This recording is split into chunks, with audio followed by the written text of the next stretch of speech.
एक छोटे से गांव में रामू नाम का एक गरीब किसान रहता था। उसका जीवन बहुत साधारण था। मिट्टी की झोपड़ी, दो जोड़ी कपड़े, एक बूढ़ा बैल और एक छोटा सा खेत जिसमें वह अपने परिवार का पेट भरने के लिए दिन रात मेहनत करता था।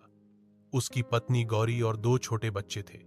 रामू के पास पैसा नहीं था, लेकिन उसके पास था मेहनत, ईमानदारी और उम्मीद।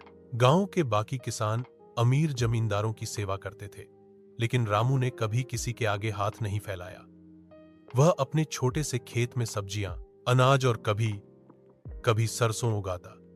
उसकी फसल कभी अच्छी होती, कभी खराब, लेकिन उसने कभी ईमानदारी का साथ नहीं छोड़ा।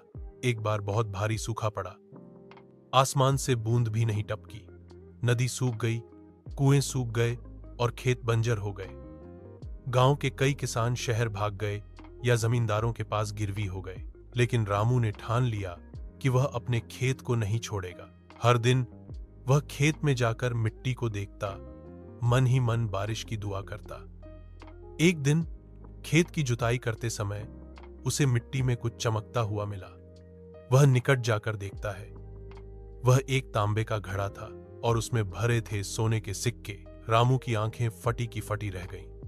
कुछ पल के लिए उसका मन डगमगाया। वह चाहे तो अब अमीर हो सकता है, लेकिन फिर उसने सोचा, यह धन मेरा नहीं है। अगर भगवान ने मेरी परीक्षा ली है तो मुझे ईमानदारी से उत्तीर्ण होना चाहिए। रामू वह घड़ा लेकर सीधे गांव के प्रधान के पास गया।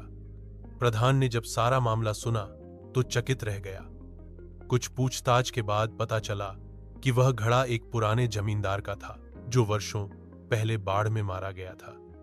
उस जमींदार की कोई संतान नहीं थी और गांव की पंचायत ने तय किया कि यह धन उस व्यक्ति को मिलना चाहिए जिसने उसे ईमानदारी से लौटाया। रामू को घड़े का आधा हिस्सा इनाम में दिया गया और बाकी पैसे से गांव में एक कुआं और एक स्कूल बनवाया गया। रामू का जीवन बदल गया। उसने अपने खेत को फिर से सींचा, बैल खरीदे, बच्चों को पढ़ाया, लेकिन उसका स्वभाव कभी नहीं बदला। गांव में आज भी रामू को याद किया जाता है, एक गरीब किसान जिसने ईमानदारी से अपना भाग्य लिखा।